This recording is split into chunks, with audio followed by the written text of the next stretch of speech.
Everybody's mic is on. I'm going to call the select board meeting for January 14th, 2019 order.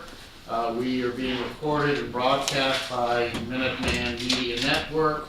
When you address the board, please speak up and identify yourself with your name and residence. And we are all going to make an extra effort tonight to be heard over the airwaves. With that, we will get to the consent agenda, the town accountant warrants. There were no minutes. The gift acceptance of $1,000 from the Alcott School Parents Teachers Group and $4,000 from the Upgrown Productions. We also have one-day special licenses. Robin Deutsch for February the 4th, 6:30 to 9:30 p.m. at 40 Westford Road, Wine and Malt. And the Umbrella, January 31st, February 1st, 2nd, 7th, 8th, and 9th, 6 p.m. to 11 p.m., 57 Old Road to 9 Acre Corner, Wine and Malt. Move to approve the consent agenda as read. Second. All in favor? Aye. Thank you. We don't have executive session minutes that need to be approved, so we're ready for the town manager's report. Thank you, Mr. Chair.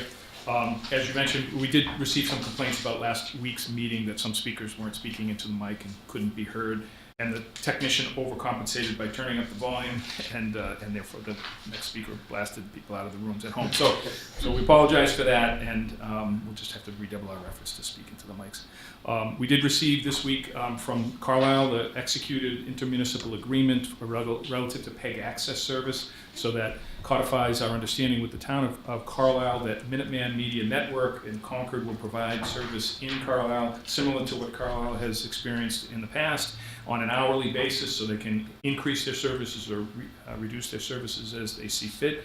It's a one-year agreement that will end September 30th with a flat hourly charge for town Concord staff that work in Carlisle, and either party can get out of that agreement with 30 days notice. So it's an easy thing, easy flexibility for either community to go their own way or whatever they feel is best.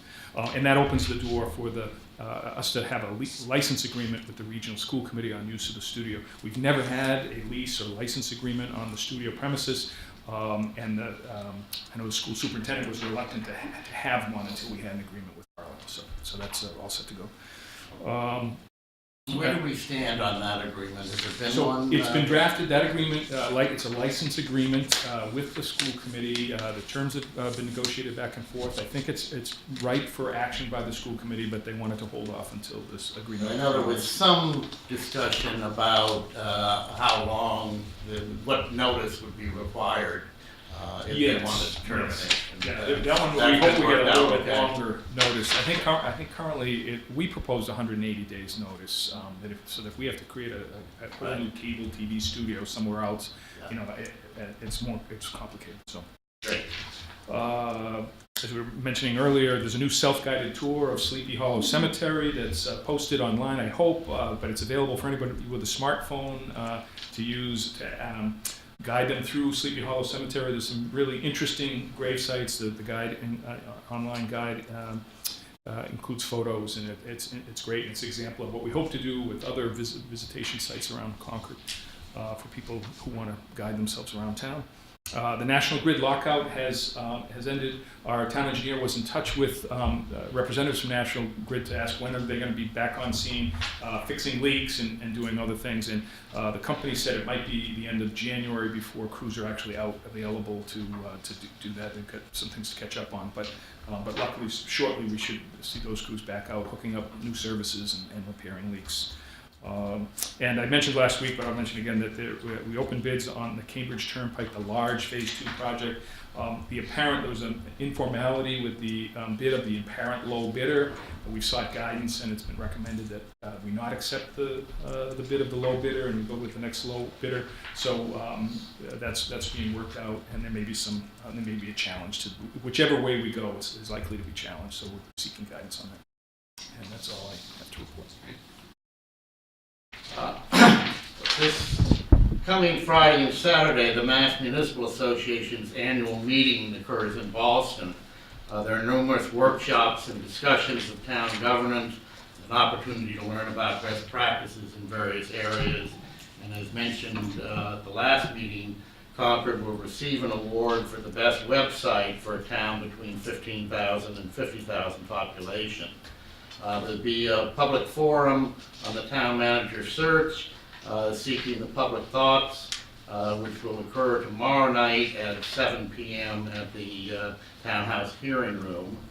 And next Monday is Martin Luther King Day. There'll be no select board hearing. The following Monday, the 28th, is a town caucus, which begins at 7:30, and there'll be a brief select board meeting at 7 p.m. on that night. Yes. Thank you for mentioning the town manager search public forums. There are also two public forums on the 16th. One at 8 o'clock in the morning at 55 Church Street, the conference room, and the one at 1 p.m. at Harvey Wheeler Community Center. So 3 of them this week, and certainly hope folks will turn out so we get as much input as we can. Right. He came and to the chair's breakfast at our last chair's breakfast, and I gave an excellent presentation. So I think the word is getting out, and people should feel free to give their thoughts regarding this important position. With that, then, we are ready for the 7:10 public hearing, Concord Municipal Light Plant and Verizon New England to relocate a utility pole number 3 on Warner Street. Good evening. Good evening. I'm Jeff Cosgrove, the lead electrical engineer for the Town of Concord Light Department. Good evening, Town Manager, Mr. Chair, members of the board. I'm here to... Excuse me. Move to open the public hearing. Second. All those in favor? Aye. Awesome. Thank you. Would you like me to repeat just for the record? Or? No, awesome. I'm here tonight to seek permission from the board's approval to relocate pole 3 Warner Street approximately 29 feet west of its existing location. This request initially started with the new homeowners at number 47 Warner Street. They were interested in installing underground all the way back to pole 3. Right now there's 4 existing poles along the street that are both owned by the town and Verizon. One thing that came up with this request is that pole 3 is located directly in front of number 33 Warner Street. So we worked with the homeowners at number 33 and number 47 to see if this pole could potentially get relocated to the property line between number 25 and number 33. And all the costs of this relocation and underground will be subject to the customer. I know that notice was provided for all the abutters. That's correct. Any member have a question or comment? I'd just make clear that the reason we're moving this pole is because the resident would like us to move the pole. That was the initial request, and we met with Comcast and Verizon, and we were acceptable to the relocation. But aren't there a lot of poles in the middle of some people's property? In different areas, that is correct, sir. Yep. But it's not that uncommon. If someone is building a new house and putting a driveway in a new location, sometimes our pole is right in the way. And in this particular case, they're willing to pay all of the costs. So Yes. there are times when the light plant has to pay to move it, or put a pole in between 2 poles where the wires have gotten too heavy and they want to support it. But in this case, where the homeowner is paying the cost of relocating the pole for their convenience, we try to accommodate them when possible. The board must approve the installation of any utility in the public right of way. I would also also note that there is a memorandum regarding, from the Public Works, dated January 11th with terms set out, and those terms would obviously be required, so. Absolutely, Mr. Chair. Does any of the public have a comment? With that then, Move to close the public hearing? second? Second. All in favor? Aye. Thank you. Great. Thank you very much. Thank you. Have a good evening. Thank you. And any comments that anybody feels that, Business as usual. yeah. And it sounds to me, I think even if, as long as they're paying for it, the fact that it's for their benefit, I don't see any problem with that. Well, I'm certainly not going to object, but, but even if they're paying for it, it still takes our personnel time, and time that they can't be doing something else. I understand if it's a driveway, there's a pole there, I get that. Mhm. So just, If this was a Concerned that this transformer, doesn't- for example, it involved a lot of expensive or complicated moving of electrical equipment, the answer might have been no, that was going to take too much time. But it is a relatively simple process. They have the auger that plants the pole, and it's a relatively simple process. I understand Mike's concern, Yeah. but I think they're paying for all costs related to moving it for their benefit. See no downside on this one. Have a motion. Yes.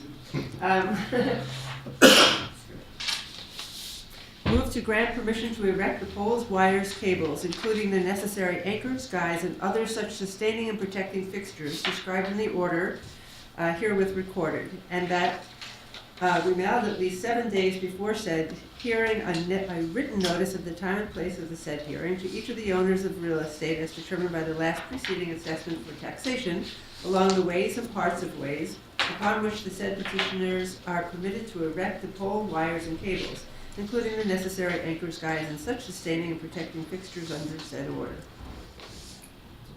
Second. All those in favor? Aye. Thank you. We are now ready to review and finalize the warrant for the 2019 town meeting. I believe the info is in our packet. Yes. And just as a housekeeping matter, Chris, on the transmittal sheet to the people, my name could be Michael as opposed to Mike. Okay, thank you. There has been some minor changes to that transmittal letter, I think proposed by the town moderator, just updated and made some changes, so those were circulated. Seems to be okay. Thank you for that. Chris, should Mike be designated as clerk too? Say again, Jay? Should he be shown as As clerk? title? I don't I don't know know whether what it's customary protocol or is. I don't know. No harm. We might as well do that. yeah, Then that puts his name before yours typically. I think I can handle that. Mike, I mean, I'm really. always ready to give you All that. right, let's just quiet down. Did you hear that? So I don't know if you want to take a minute to walk through this and see if you have any changes. A couple of things. The HR director just came in. She and I had talked about some changes that she was hoping would get into the version that the board would look at tonight. But she's been tied up with one of her attorneys all afternoon, so she didn't get a chance to put those title changes for Article 6. Is it the Article 5, classification. So when the board comes to approving the warrant, I'm going to request that it be subject to some minor modifications approved by the board chair, the town manager, and town council, which has been our practice. So I wanted to alert you that there'll be a couple of title changes which have been in the works. I know that one of them was in the telecom area. We just agreed upon, that's on page 11, telecommunications management. That broadband network manager, I think they've decided that they want to broaden that to be telecommunications. They think that's the telecommunications probably director is going to be title that Amy and I talked about at noon today. So there's a few of those types of changes which Mark Howell, Dave Wood, and Amy feel are more descriptive. So I just wanted to alert you to that. The numbers are not going to change? No. Okay.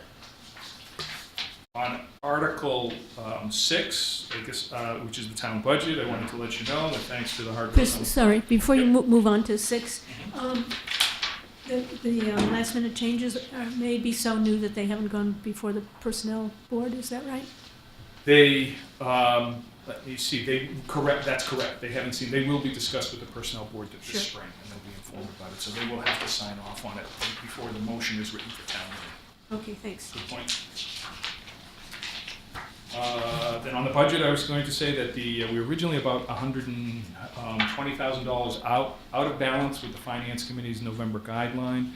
But Kerry worked hard last week, primarily to level fund our capital expenditures, not to reduce the spending on capital, but you remember there was $75,000 increase, which is our standard increase to allow us to capital expenditures to keep up. If we eliminate that and made some other gains on the revenue side, it looks like we can conform to the Finance Committee's guideline. This document does. Is that correct, Gary? So it does, which is, I think, good. I didn't conform last year. That was the one and only time, and so it's the guideline is still 4.99. Is that percent? It's still 4.2. 4.2. 4.42. I'm sorry, say it again. 4.42. 4.99 was when we had the Yeah. 75 in there. Correct, yes. So it's still a generous increase, so I'm pleased that we're not asking for an amount above the Finance Committee's. And I'm happy to answer any other questions you might have about the budget, but we will get into the budget in greater detail in 2 weeks, I think, when the document is ready. Kerry has recommended, and I think it makes some sense, to once again have Article 7 is municipal capital projects. We used to do these individually, and it's a little bit more expeditious to do them as a lump sum. This is our overall five-year capital plan implementation. So you see the roads program, park improvements, acquisition of land for open space. So it's all in a single article. Bond council has reviewed the language on the borrowing and has signed off on it. So that's a little bit of a departure. We did it halfway last year, and this is a more full allocation of capital resources in one article. Let's see.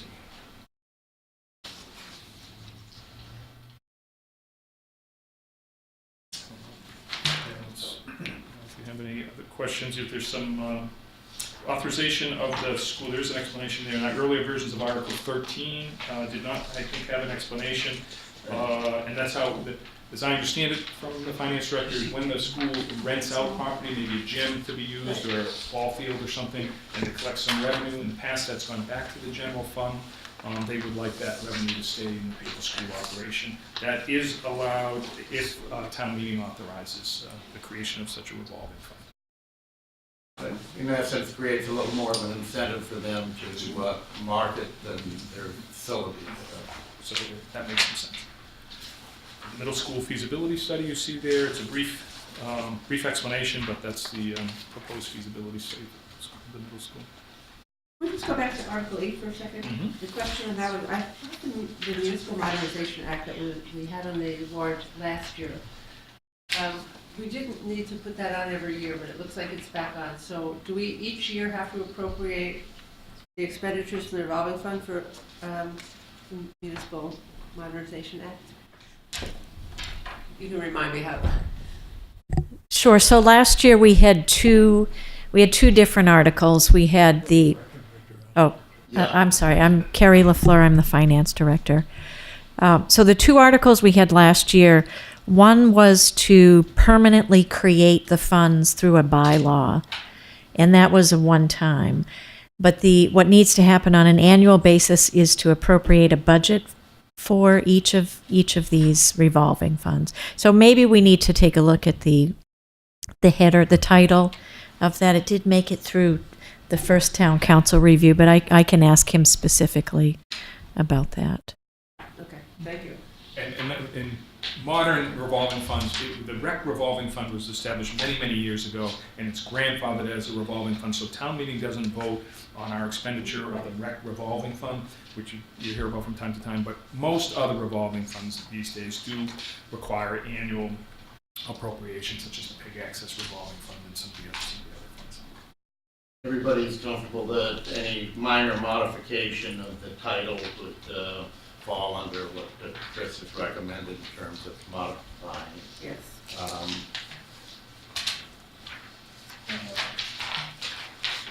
I know that the Article 18, which is the general bylaw amendment, sustainable growth rate, there was a question regarding definition of sustainable growth rate, and I believe that that's in the explanation box, not in the article itself.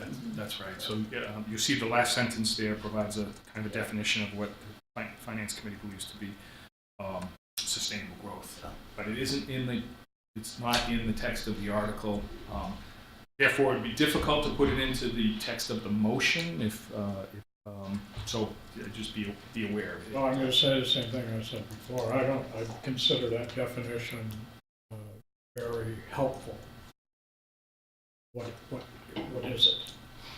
You want to please? Yes. I don't want to have a debate about it. It just seems to me that saying there's a sustainable growth rate and then not saying what it is, and then having language that says in text and budget be that which balances over the long term the desirability of this versus that. I mean, that, in essence, in my view, is what the Finance Committee does for a living. So, Tom Tarpey, Chair of the Finance Committee, 169 Heathsbridge Road. I don't want to have a debate over it either. But I'm wondering, perhaps I misunderstood last week. Were you requesting that a definition of sustainable growth rate be put in the article itself rather than in the explanatory page? I was, but I don't have any problem with it being, the definition of it being in the explanation. But that doesn't help me know what it is. I see. It sounds like it's whatever the Finance Committee says it is. So are you looking for a 1% growth of 3%? You're looking for something Well, definable over the long well, term, what we would expect. I can tell the board that one rate that we are considering using for the sustainable growth rate is the yield on the 10-year Treasury note on a date certain. You're kidding. I kid you not. But I want to say that we're extremely open to other suggestions. If you have another index that is readily available to people and completely understandable, we would love to hear your suggestion. It isn't that, Tom. It isn't that I have a better one.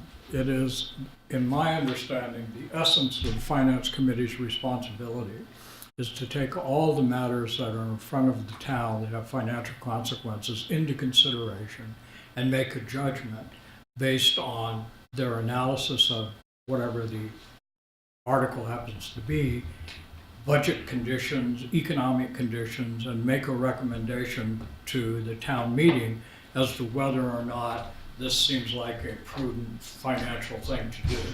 That's what I understand the Finance Committee's job to be. Right.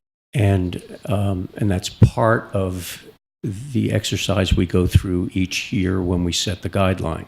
However, it has been the strong opinion of the members of the Finance Committee for as long as I've been serving on the Finance Committee that we need to do something in addition to that, that we need to not only say year by year what the guideline is, but to give the budgeting entities in the town some guidance about what they should be aiming at in the future. And that's what this is meant to do. So y- you may disagree with the need to do that, or but if you agree with the need to do it and you have a better way to do it, we'd love to hear from you. Okay. Thank you. So moving on, if we're okay, moving on from Article 19 follows up on the problem that we had with the September special town meeting, where we failed to post the notice of the special town meeting in conformance with the existing bylaw, which was to be in at least one building in each precinct. And we don't find that people these days generally go to public buildings to find the warrant. They're more likely to go online. So you can see that we've deleted the reference to one public location in each precinct and inserted in place thereof and electronically on the town's website, keeping the requirement that we will mail the warrant to every household. So most people should get it mailed to them directly, but those who maybe are new to town and for some reason get missed will have access to it on the website. And we, of course, would welcome any other suggestions people have, but in terms of compliance with the bylaw, this is a suggestion of mine to update the bylaw in that way. Similarly, records management, this addresses a situation that we have in the town archives. We are fortunate to have a new town clerk who really feels strongly about protecting and preserving the town's records. I think we're moving towards having a full-time municipal archivist. In the past, it's been done on a part-time basis through library staff, and I don't think that's really been as effective over time as it could have been by having somebody that reports to the town clerk. So my request for the board's consideration and town meeting consideration to change. The open records, open meeting laws, records have expanded substantially, so it's Right. even more important than it's been in the past. I agree. So that, I think it's time to, it's been quite a while since we updated that bylaw, so I think it's timely.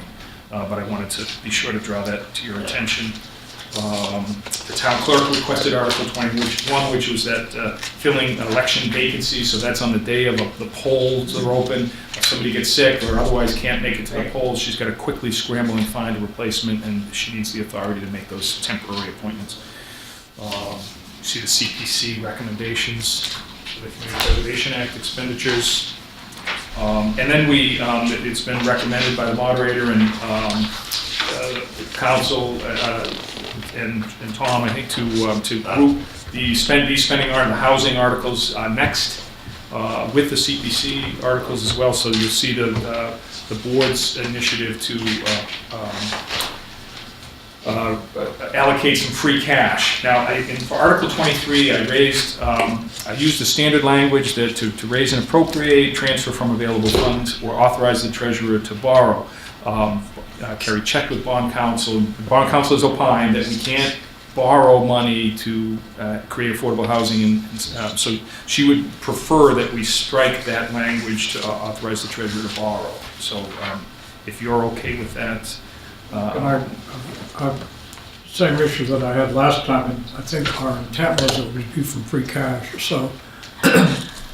You prefer to just use that language? That was what I thought we had. You would prefer that also? Okay, so we'll And change in the explanation box, while I understand it, it says when the town's free cash balance is deemed adequate to support the expenditure. We have a free cash guideline, which is having free cash between 5 and 10% of our budgets. I think that was the intent, not deemed adequate. I would have the same objection to deemed adequate as I did to. So would you prefer to include in the language that at such time annually, when the town's free cash is not less than 5% of the annual operating budget, and or I guess just simply not less than, because it's over, if it's 12 or 13, which it has been, that's okay too. So as long, provided that. Yeah, I could say it could have the minimum. I think it's. I don't want us to have a debate every year of whether it's adequate or not. Yep. That seems to be something we already have an established guideline that we've all been using over the last, well, as I remember anyway. So I mean, I don't know why we wouldn't use it. My only question about that is, what if that guideline changes? Are we held to the 5%? Say so the guideline gets changed to 7%, 7 to 12%. And this guideline, we say we would Well, borrow. as Chris pointed, that's a good point. What happens to As you? Chris pointed out last time, we can't pass a warrant article that allows us to do it in perpetuity or for any multiple year period. So we would have to go back again next year. So each year this would have to be on, This would have whatever to the be on the guideline is. Yeah, and, you know, if the guideline changes, well, then we can decide that we no longer want to do that. We want to get back to these more. I guess the question I have is, if we've got 6% free cash, and the finance committee, board would like to designate $1 million to reduce the taxes, because we have it 6%, does that mean that 500,000 has to go? Or is there Well, flexibility? I think that's some language that should be included in that, in the sense of, one of the things you guys apparently did was cluster all of these three affordable housing articles together. But, given the point you just made, I think there could be a case made that we should have that article, the free cash for affordable housing, be the last funding article that talks about free cash in the particular warrant, or in the particular year. So that if there's an allocation for taxes as the Earlier in the committee year. recommended, and suppose we decide we want to build a bridge over here, and we're gonna use free cash for that, that would have to be taken into account when we get to this one. I don't know if you can, and all it would mean would be placing it So what it makes, I was as the gonna last suggest that, free cash allocation. yeah, but I'm wondering that when you look at the 5%, would it make sense to, when the free cash level is not less than 5% after the budget allocations have been accommodated, or something like that, so that taking, Tom said, we'd like to allocate $1 million into the budget, for free cash to reduce taxation, then that would be addressed in the article. Well, but suppose we had a budget article 49, which is after this one, so that has in it an appropriation. A further for cash. expansion. We wouldn't be able to know the answer to that until we dealt with the later article. So I think I'm looking at a different, Identified just for the. Carrie LaFleur, the finance director. I think I'm looking at a different version than what you have, and I'm wondering, because if you could just tell me, I was answering, yes, I'd like the borrowing language out, but then you started talking about 5% and got me a little anxious. So the 5% that was intended, that we would not suggest, or we would not authorize $500,000 from free cash if the free cash balance was under 5% of the budget. So that's where the 5%, not that we would take 5% of free cash, it's when the free Right. cash balance Is above is 5%. above 5%, right? But I think you're right, how do you accommodate for a later An article? article that might tap it down. You wanna come So forward. Yeah. And I think it also would be if you have 5.1% and the 500,000, you're gonna put it down below 5%, you wouldn't do it, so. So do we say 6%? Or that would, That would just have to be that the appropriation would leave the free cash balance among the minimum guidelines. Yeah. that's true. So Tom Tark, the Yeah. chair of the finance committee, and speaking for the I finance think committee. it's sustainable. I mean, the way this has been phrased, and even with the modifications that you've been discussing, there seems to be a presupposition that if it meets the trigger level, then it will be appropriated at 500,000. Is that a fair interpretation of what you're saying? So this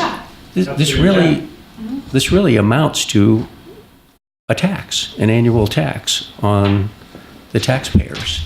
And it's for this very reason that we requested the affordable housing folks not Is the allocation of free cash to reduce the tax levy a tax on the taxpayers? I think to the extent that it becomes an obligation, it is. I think that, I think free cash is an allocation of taxes already paid by the taxpayers. correct, that's right. However, Not a tax. I work on the assumption that we are going to be making an effort to keep ourselves near, at least we always have during my tenure here in town, tried to keep ourselves at the upper level of 10%. We have been at or close to 10%, and I think my presupposition is that we will continue to do that. And so therefore, this seems like a direct levy on the taxpayers that's going to be made up out of free cash. I don't think your language is correct. It's not a levy on the taxpayers. The taxpayers have already paid the money. It's an allocation of taxes paid by the taxpayer. And that's why I ask you, is the $1 million allocation of free cash to the tax base a tax on the taxpayer? It's not. I see. Well, I mean, I think you're Your creating. point's a good one in the sense of, you know, if it's the view that we ought not to be at 5%, that our guideline for free cash should be tightened, that's quite another matter. That's a question that Alice raised last time. And, you know, I think we have to deal with that if in fact the guideline was changed. If that's the Finance Committee's view that 5% is too low a minimum for free cash, that's, you know, that's your, Right.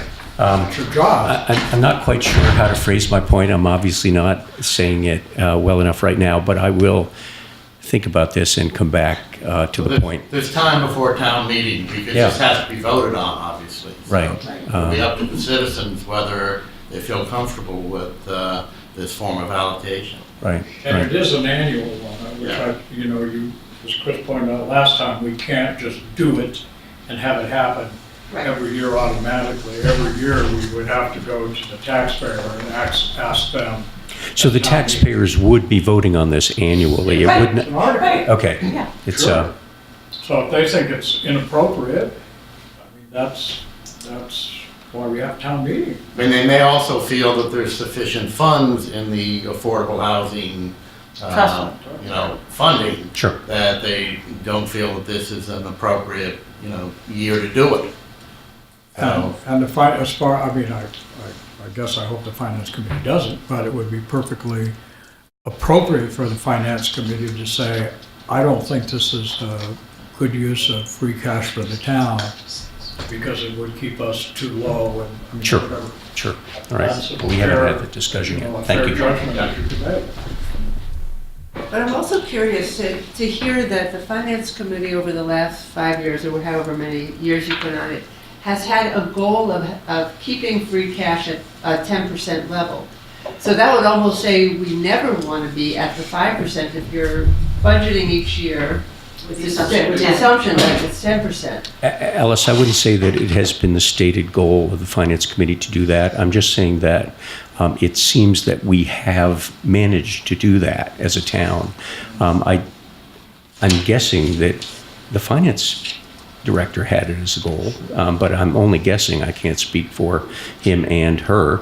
My recollection is that there were years when we were at 11, 12, even 13%. And I think it was the Finance Committee that said we should be trending down towards 10, not heading in that other direction. So we should be allocating some resources to the operating budget rather than applying additional taxes. We use the free cash. So we did that. We did that particularly for the technology. We spent $1.5 million for technology, and there was another item that There's was. some big ticket items that we spent. And it certainly gives us, having a higher amount gives us a good deal of flexibility, and it's not a bad thing, but I think the issue is, does the town feel that it's time to fund affordable housing? And this is kind of the best solution. Well, I agree with the goal about affordable housing. It's just this particular mechanism that As I, part of the committee's recommendation, I had an additional one too, which was to do something with nonprofit organizations, payments in lieu of taxes. Yes. Right. We didn't decide to go Right, forward. right. These were part of their recommendations of the committee. Thank you. So do we think we have kind of... I have that, I'll review that with Carrie and with town council, in terms of, after the appropriation. It's expected that when all appropriations, approved appropriations, will leave the the free cash balance above 5%. At least, yeah. And then, do you want something in the box that's saying it's the board's intention to do this annually? That's probably useful. Something. I think it I think that's is, good. so It's the first time we it's put it on. in there, and I think this year we're okay having the warrant article where it is, because I don't think there are any other free cash allocations except the earlier one, the $1 million allocation for Tax. to offset taxes. Right. It's the only other one, so I think we will know what the number will be. Could I comment on that as the We come affordable forward. housing? I'm Holly Darden from 155 Heathsbridge Road, and I just wanted to clarify a little bit from the Affordable Housing Funding Committee's point of view, although I'm expressing my own opinion of what that is. We, as you know from our report, we did come up with multiple forms of revenue strategies. And so it was our intent to have something up front to start funding, making some funds for affordable housing, not really that we had to have this going on in perpetuity to use free cash. So I don't think the message should be that this is going to be an ongoing forever thing. It's really just to get some funds in the account or whatever it is going to be, so that if an opportunity comes up, there's something there in the early years before the other mechanisms, if they're passed, can. So in that conversation, was there a sense of the committee, sort of what the cap would be? If it was a $500,000 a year allocation, did you have a sense of a goal for, okay? We talked about a goal quite a bit, and we invited Marcia to a meeting who talked about, keeping up with the 10% would mean about 10 units a year. 10 units a year is a hard thing to put a price tag on because they can have such different costs, but it's a lot more than $500,000. Right. So, I mean, again, I think it all depends on and I'm not looking at the list of the town meeting warrant articles, so I don't know what the other two affordable housing ones are, except I hope I know The they are. ones you recommended. I hope they are, yes, thank you. So, again, I think that we were trying to balance what do we think the cost is, but what do we think is going to be able to pass at town meeting, what do we think is reasonable? And again, our intent was to try to not make all of the funding be something that felt like something everybody in the whole town was paying for. We tried to make one of the strategies be more of a burden to this group, and another strategy being more of a burden for people buying new properties coming into town. So I think I guess I just hope that the message with this is not what Tom read it as, is here's a new tax. Well, as I understood it, you were looking for approximately $4 million a year in order to be able to satisfy the 10 residences. Well, So in order to, because a residence was in the range of $500,000. It is, except that depending on other things that happen possibly with zoning, there are ways to get some affordable housing without having to pay for every unit $500,000. So if zoning, changed and there were units that came from developers because they were doing PRDs or whatever. And again, we were constantly had this balance of what does it cost, but really what's too expensive to burden the town with. So Holly, I heard you say revenue coming in for the early years. You used Yes. the term early years. So I think the expectation that for at least several years, it's anticipated that this would come forward because we don't know how long it's going to take for the other warrant articles to kick in. Correct. I mean, we were thinking there was at least another whole year of getting through the state legislature for the other More than that, probably. Yeah. depends. So again, yes, this could be multiple years, but we never really thought about it being in total perpetuity. Okay. So. That's a good point. Thank you very much. Thank you. So I will add language to the explanatory box indicating that it's the board's expectation to submit a similar article each year, maybe until the funds from the other As sources have been. As needed. As needed. Now, I think one of the good things about clustering all of these too, I haven't talked to the moderator, so I'm just talking, but I hope that when we get to these 3 articles, she would allow a single sort of explanatory statement. And then we can address each article as it comes up. And she's done that, I think, before when we went towards the article. Hopefully we can get that done and then discuss and vote on the particular funding mechanism, but get the big picture in front of the voters. And I think the nuanced language that was just spoken about, we want to do this for a number of years, maybe not indefinitely if we get these other 2 articles passed in a reasonable time period with the legislature. So one explanation is good for all of the articles, even if one has to be separated and added at the end. Okay. So then Article 24 is the requested special legislation seeking a real estate transfer tax dedicated to affordable housing. We understand that in other communities, Somerville has succeeded in getting something like this, and they talk about it for Boston, I think also. But one question that I have, the term that's indeterminate, is who determines, once the revenue is deposited, what fund does the revenue go into, and who gets to, how is it made available? I think the expectation, yeah, I guess it's Article 26, Section 25. Section 4, fees dedicated to the Concord Housing Development Corporation, thank you, that's where it is. Yeah. So the Concord Housing Development Corporation was created by special legislation in order to receive funds such as this and gifts of land and that sort of thing. But there was a sense that they're a little bit further removed from the board, and it was suggested by town council that perhaps you could create a municipal housing trust. There's a separate statute that you accept, but it really is identical. Our Housing Development Corporation predated the broad authorization to create municipal housing trusts. So if we accept the statute and create a municipal housing trust, they are part of the town as opposed to the housing corporation that's separate. But otherwise, I think all of the authority is almost identical. It's like having another replica of the Housing Development Corporation, except so you have to staff it with all new folks, and then they would be charged not just with managing the funds, but with developing affordable housing and doing everything the Development Corporation does. So it did strike me that if you take that approach, you're sort of duplicating almost exactly what the Housing Development Corporation does. And perhaps that's what you want to do, but.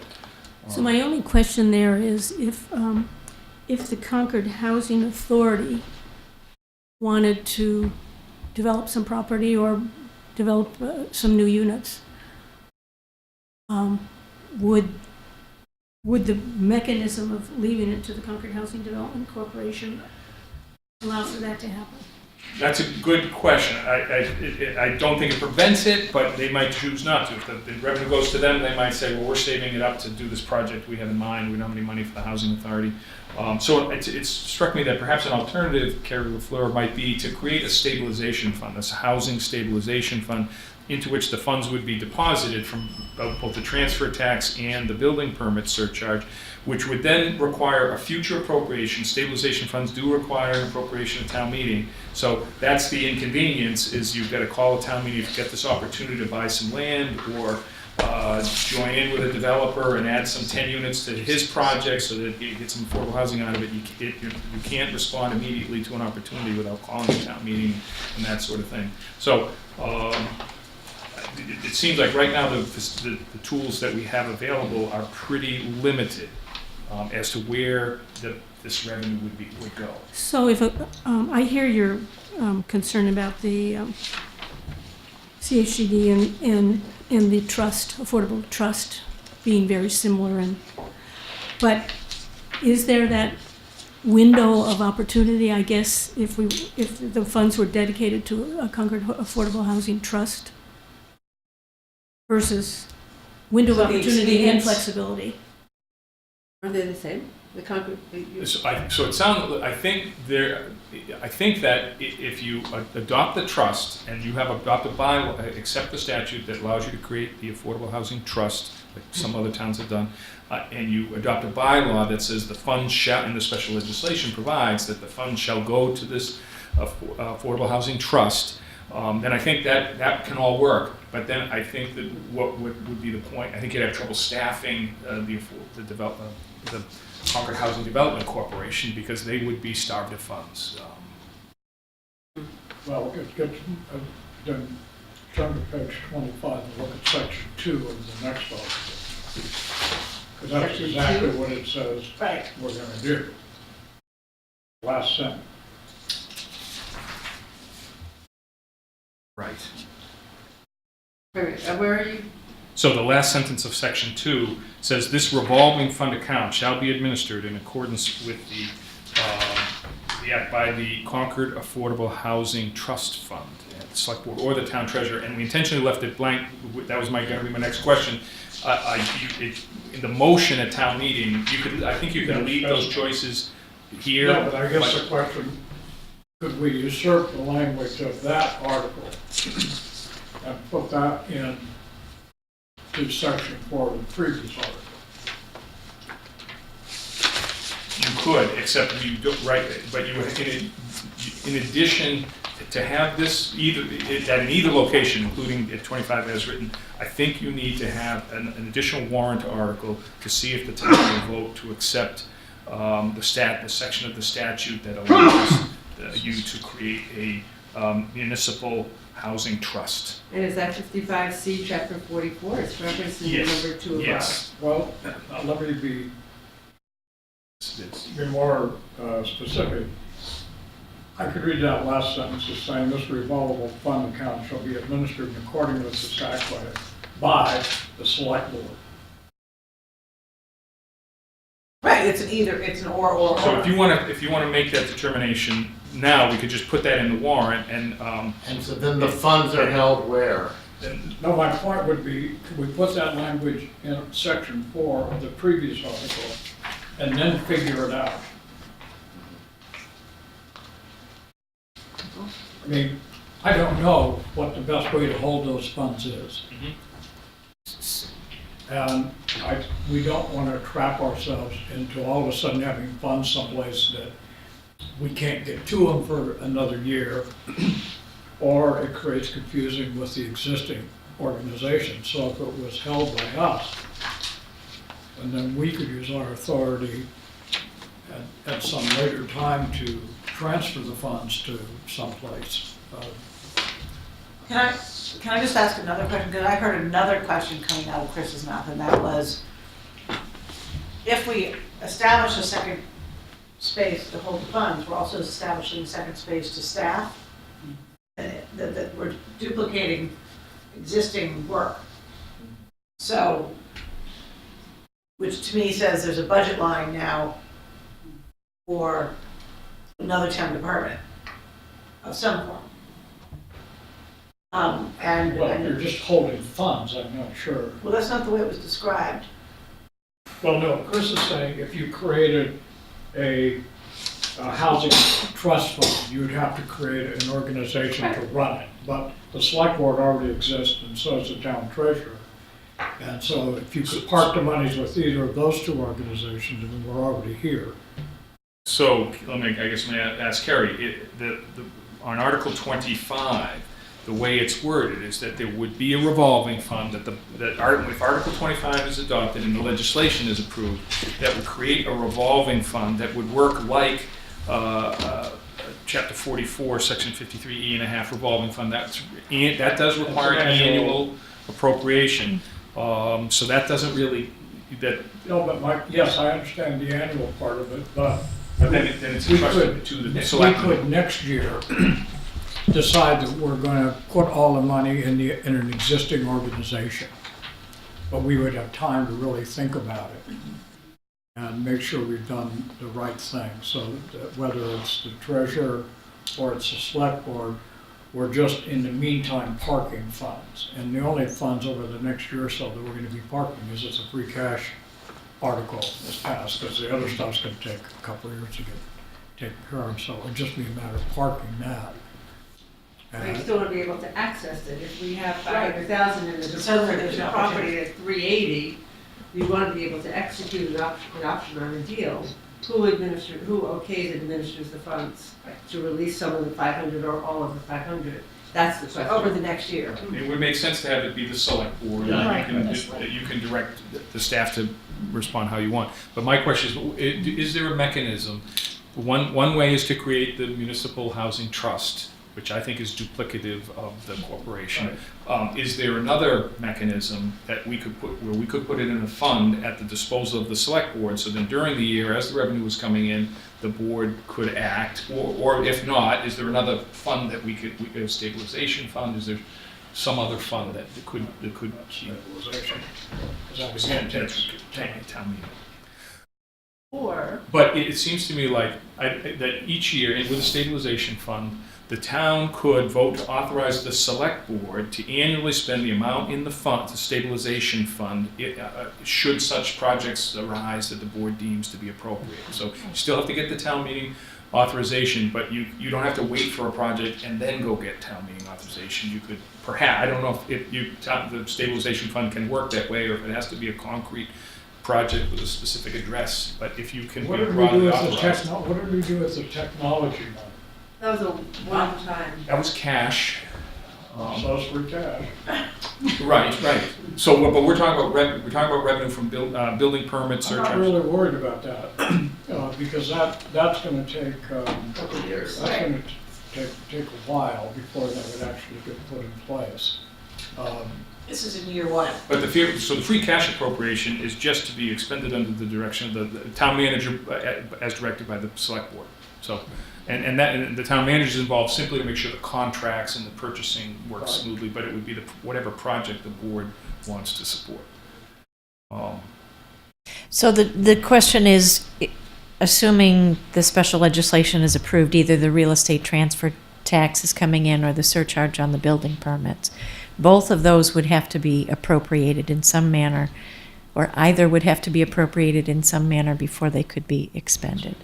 Whether it's in a revolving fund or it's a line item in the town manager's budget or it's just a warrant article, it would need to be appropriated.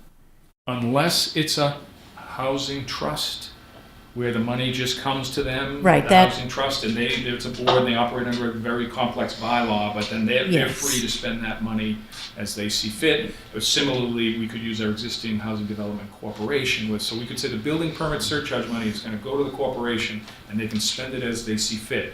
It's a little bit far removed from the board, so they might support a project you don't necessarily support.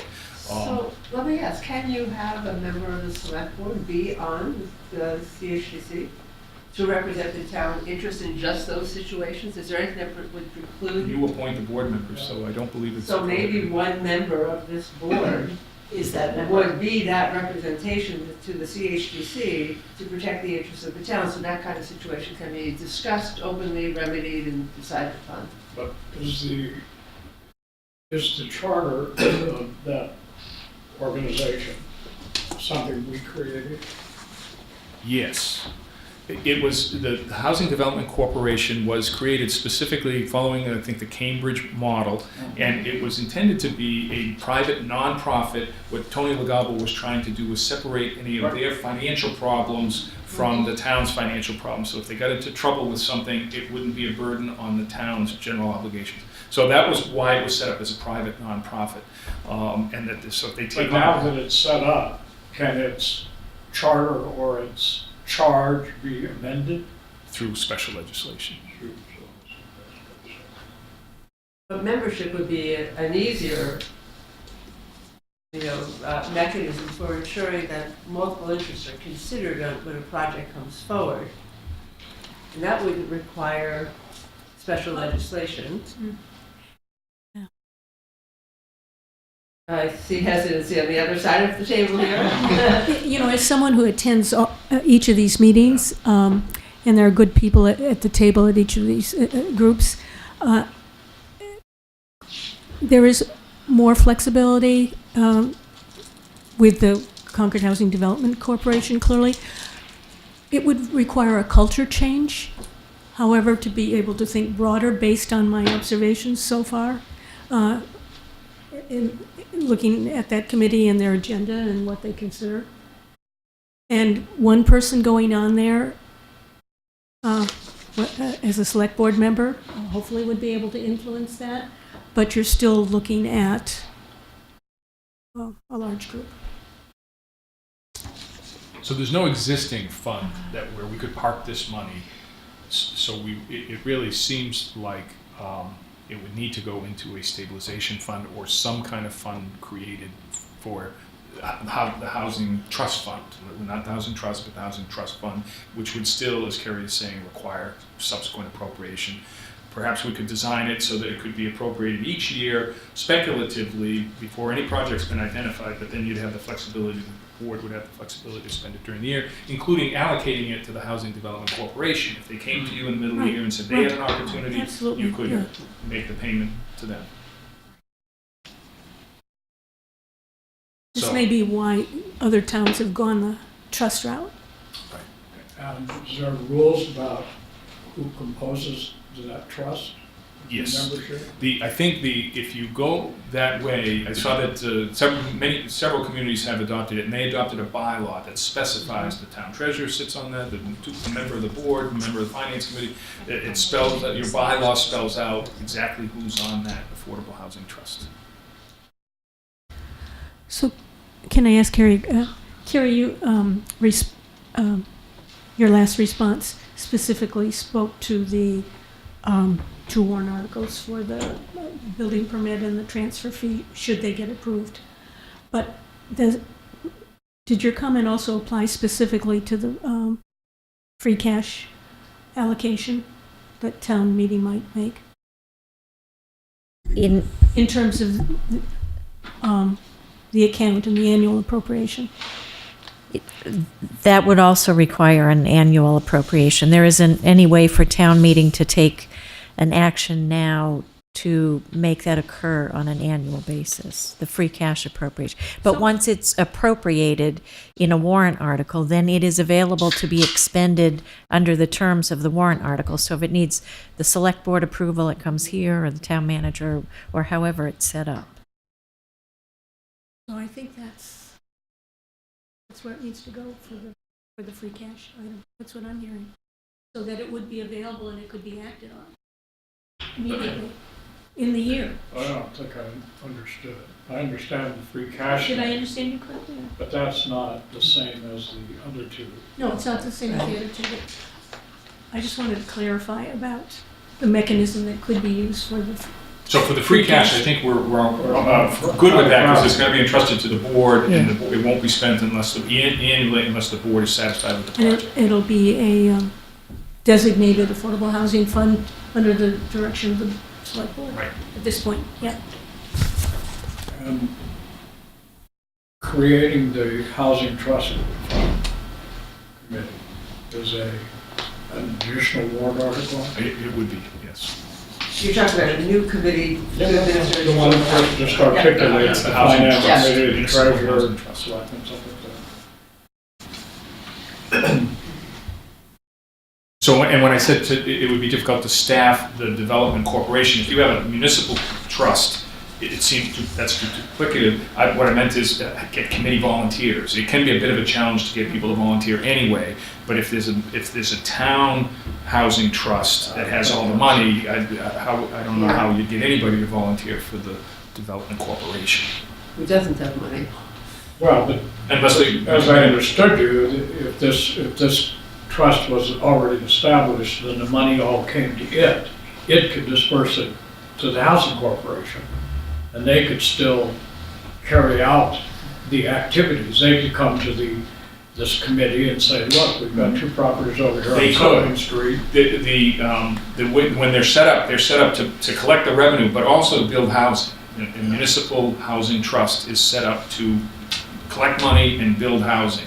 So they could just give the money to the development corporation, but Or they might do it themselves. or give it to the housing authority, you know, And that's where the duplication of efforts. that's just my No, no, I take got on it. it. But that bylaw wouldn't have to come into effect until we're aware that the legislature passes these.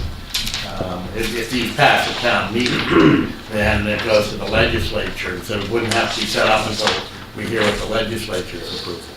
So it would be relatively simple and consistent with your prior submissions to see if the town would like to vote to accept the statute that allows the town to create a municipal housing trust. That way it'd be one-stop shopping. I think that the revenue could be directed to the municipal housing trust. I don't think there'd be any additional appropriation, Kerry. I don't know if you know, that if we have a municipal housing trust and this revenue from the real estate transfer tax and the building permit surcharge goes to the municipal housing trust, I think they are free to spend it, like if it went to the corporation, they're free to spend it on whatever they choose. You, the officers, or you pick the members, so you could have some influence, obviously, and maybe even sit on the board.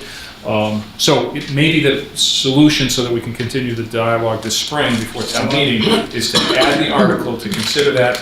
Maybe we go forward with it, maybe we don't, but, and I don't think it's adding a new article after the fact. I think it was always consistent, but I think it was in the language of these existing articles, but I think it needs a standalone. Well, but as Tom said, the need to have that set up is in the future. Correct? The free cash, we've got under control. Well, wait, where does the free cash go? It comes to the select board. We can do it whatever we see fit. But it has to be, it does not go into a affordable housing. No, it's just it's an appropriation, a special article appropriation that would sit there until the board decides how it wishes to use it. You could give it to the housing So we authority. could have, with apologies, we could have as broad a weasel set of language in those two Flexible. articles that allows us as much flexibility as we can. And then, if we decide to set this up, we could do it after town meeting, go back to town meeting in 2020 and create it. And in the meantime, there'll be no money coming in under the current way these are too structured anyway, because it'll take the legislature at least a year to do it. So that's why I was saying a designated affordable housing fund under the direction of the select board Right. for the free cash. So there's one vehicle. We don't need to that do can that. You don't- We would, that would happen automatically. You don't need to create a special fund. If there's an article that authorizes you to spend $500,000, that's all you need. It doesn't need to be in a As special long as it, fund. but because it'll say for housing. Yes. Yeah. Yep. Okay, that's, Right, so year one, we have access to 500,000. Right. Assuming that- For affordable. So the question is, how do you get the building permit revenue and the real estate transfer tax revenue that's coming into Concord and have it sort of automatically available for use right away without Well, waiting for town the meeting? second article, Article 25, the language, as I read the language, it's a revolving fund. So perhaps what we would want to think about, revolving, does it have to say revolving fund? Because then a revolving fund requires we go back to town meeting, right? We have our finance director And planning it'll on say this. So- fund account shall be administered in accordance with the act by, and then it says the Affordable Housing Trust Fund, the select board of the town treasurer. Do you want this one? Yeah, no, I have that, and I was just sending an email to town council to ask about the language, because the building permit article where it refers to the revolving fund, that seems fine to me, other than in year one, because we don't have any receipts in the revolving fund. I need a refresher on whether or not we can appropriate anything in year one, or we're really just taking in revenue, and then the second You year. can't even take in revenue bills as passed by the Commonwealth. Right, So Right. that, right, but I'm not sure what we would have available to appropriate after it is enacted and we're collecting it, if we have to wait until the second year. So I'll get an answer on that. But in the real estate transfer tax, the concern I have is, it says that the fees will be paid over to the town in section 3, and then in section 4, it talks about it's all going to the the Housing Development or- Corporation. And so I just want to make sure that the language in 3 and 4 isn't in conflict, because it's a general fund receipt, and you don't want it to be a general fund receipt necessarily. You want it to come in, but go almost like the, We can get that covered out through council. right. And also just editorially, you'll note section 4, it's got brackets around dedicated to, that should come out. That's what we're talking about. So it seems like to keep your options open, we'll add an additional article that will see if the town will vote to accept the statute that allows the board to create a municipal housing trust, which is a standard template. It would be a town committee, a town operation. It might be that it's just going to collect the revenue and allocate that revenue, or it may expand. But at a minimum, there's a fund that it would create the fund that could be used, and there's a committee that would decide how the funds are used. Can we put in that language, just as you indicated, that the exact, I don't know how to say this, but the exact charge of that committee? I think, yes, I think with there'd be a bylaw that would spell out, and you could pare it down so that it's really managing the funds and allocating it among our existing housing entities, or they could be expansive and take on some projects themselves. So I think that's what I'm getting from this. Chris, you're doing your best to keep us straight here. Is it necessary for us to go with that article now? I think, well, there'd be a question for town council. If town meeting votes to accept the statute, do you have to then implement it? Or can the town authorize you to accept the statute and then you do nothing with it because the special legislation gives you everything you need? And we can disregard that, or maybe later rescind it or something. So I think we need to look what are the implications of approving that. Or assuming it's approved by the town and awaiting state approval, do they need to know that that mechanism is in place, right? Yeah, because that would be part of our language. The town council has reviewed the warrant. Yes. And so the language in section 4 for Article 24 says, all fees received pursuant to the act shall be deposited in the Concord Affordable Housing Trust Fund established pursuant to 55C Chapter 44. So that, he's approved that language without us having adopted 55C Chapter 44. He suggested that language. And he knows that there's this instance, and in the next article there's an instance where we've said either Yeah. this, or that. So I believe he's aware that if you accept the Chapter 44 provision, we have to have an article accepting Chapter 40, Section 55C. Just that he hadn't said that explicitly. Right. So that was the one thing I picked up in my review of the warrant, is we need an article to do that if that's our solution. Okay. Because again, if it goes to the Housing Development Corporation, you're all set, but they're a bit removed from the board. Yeah, and I can recall when we were dealing with the Junction Village issue too, there were a lot of questions raised about it, and I don't want to get those questions interfering with our ability to get this done, getting on with meeting our Understood. housing goal. We'll give you another option. I'll give the town another option to consider creating a new trust, which may be limited in just managing some funds and allocating it, or maybe broader.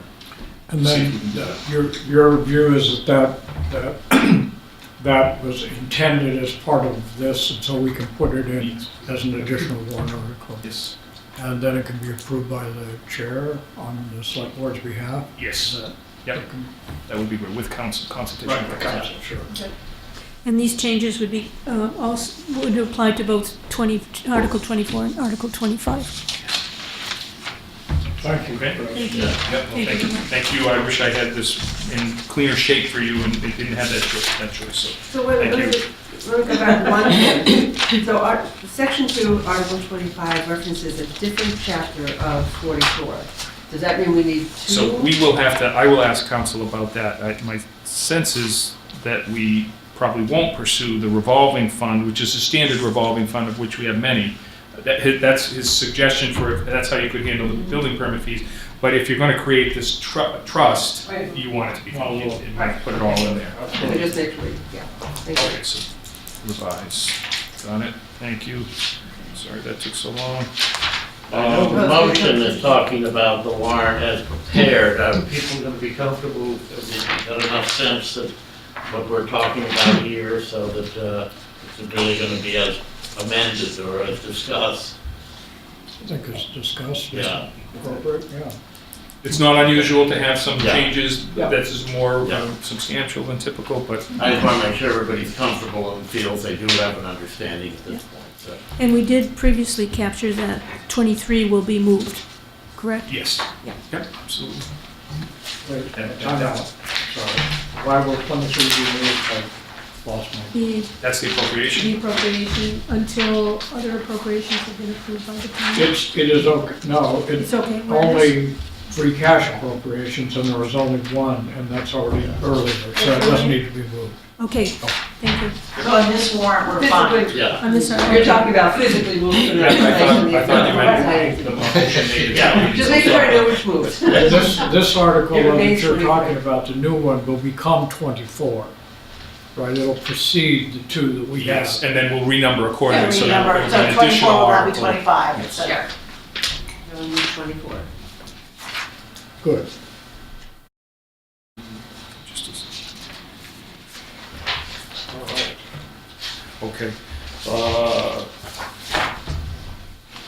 26 is the town meeting authorized the purchase of the entire Giroux property, but also for affordable housing purposes. The Housing Authority has agreed to accept a portion of that property closest to Commonwealth Avenue or frontage on Commonwealth Avenue. So that just is the, and we're including a map to show the voters where that parcel is. You see the petition article there, and then a bunch of zoning articles I'm not fully up to speed on, but I think I am. They have been You thoroughly- questions? I think I can go. they've been thoroughly reviewed by council and the planning board. They I really know there spent was a a lot of time. concern about the definition of formula Right. business, and that's in here now, so. Okay, so then you see the light plan expenditures and the other enterprise fund expenditures later in the warrant. I don't know if those will be on the consent calendar and already dealt with by the time second or third night of town meeting. PEG access, BD swing, so I think that's, after you get past the zoning, then the rest is enterprise fund operations, so. I think that's the warrant. We'll make the changes we discussed, including inserting a new Article 24 to accept the statute, creating a municipal housing trust, and then renumber the existing articles accordingly. And I'm sorry, but in the index, so that I don't forget you, I'm sorry. Those housing articles, I think the finance committee said they were interested in hearing those housing articles, but there was a sense that maybe the board wants to hear them, so we actually put it down as both. Do you have any, we did that last year for something that was kind of similar. So, so you'll see in the table of contents that Articles 24 and 25 would be heard at both the select board and the FinCom. So if somebody missed one meeting for some reason, they'd hear it again, if you don't mind. We didn't do that for Article 23, the straight appropriation. That seems like a straight finance committee matter. But the other ones are more complex. The appropriation of free cash. Yes. Okay, but we also heard tonight that that has Some financial, yeah, so 23 would be heard at the finance committee alone, and then and we could hear it at both if you wanted to do that also. So one of the things is, somebody has a conflict of schedule and just can't make it to the FinCom meeting, then they have two shots at participating in this housing discussion. Well, it should be like FinCom, but I would think when we get around to doing the others, we would mention Right. that, so people get the big picture of the article. And so now they're gonna be So there'll be four. four articles. So would you like them all to be proposed, that somebody misses the finance committee meeting for some reason, that they could come to the select board meeting and hear the conversation again? Or is that, We did. And I think it's not only to be heard again, but I think it just makes more sense. More in opportunity terms to of- comment. It's a whole package, so to kind of take it, split it up, I'm not sure what makes sense. So I kind of would recommend that we do all four. In both finance committee? Both finance Yep. and, Okay. yeah. So we'll make those changes.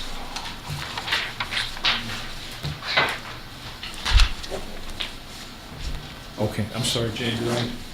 No, I was just coming to the end of the warrant, and I saw the attention citizens for electronic voting. Carmen, that was sent to Carmen today, I think, or recently, so she's aware of it. I think Carmen even asked that we notify voters that we're thinking of doing a pilot or a test run on electronic voting. So this is giving folks a heads up early on that. I think the intent is to do it on the second night. On the second night, and not every article, only those articles where maybe it would be called a close vote or something like that, as I understand. I don't anticipate that, but that's up to her.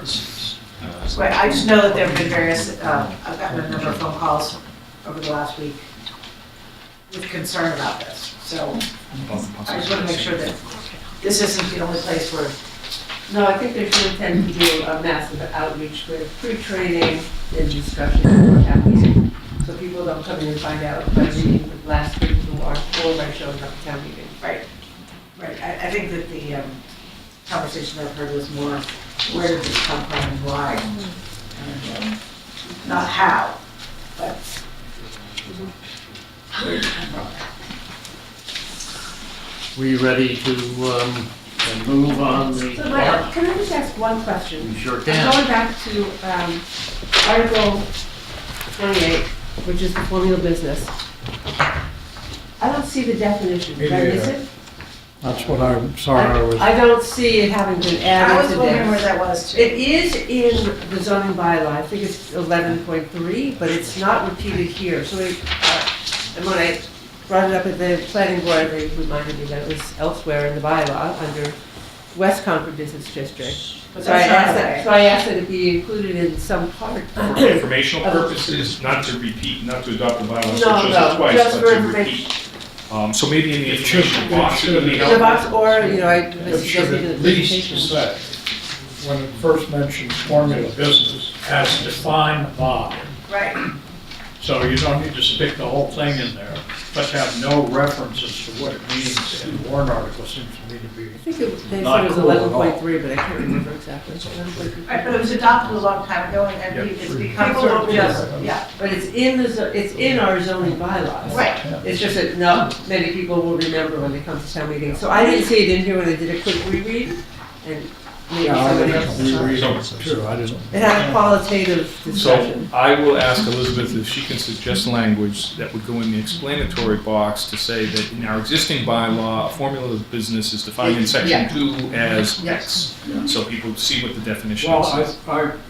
I think that. check with I don't know who you check with, but if you're gonna have a bylaw that limits formula businesses, I don't think you can assume that a definition in some other bylaw is the operative bylaw. The only other bylaw that Is is the zoning existed is in the zoning bylaw for formula businesses in West Concord Business District.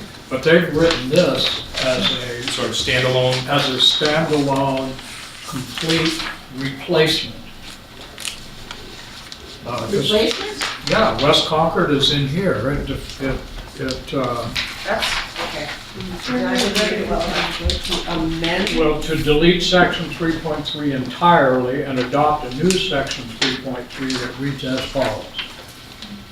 So this is the new, and will be the only if it passes formula Business bylaw. bylaw. So it has got to have a definition in here of what it is, not in the explanatory, Okay. but in the bylaw itself.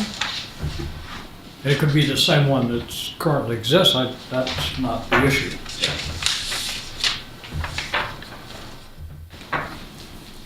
Thank you Okay. for catching that, Alice. We ready now to entertain a motion to accept the annual town meeting warrant as discussed.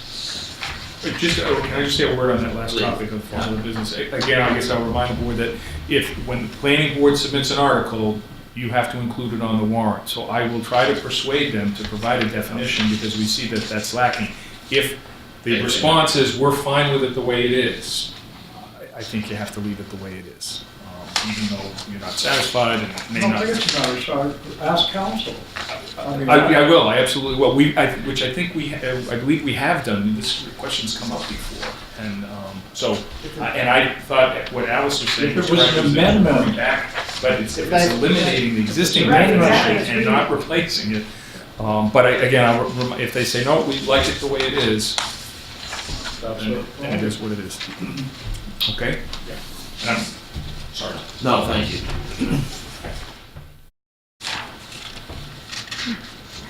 Ready for the motion, Ellen? Yes, I think so. I move to approve the 2019 annual town meeting warrant as prepared and amended by our discussion this evening, as noted. Have a second? Second.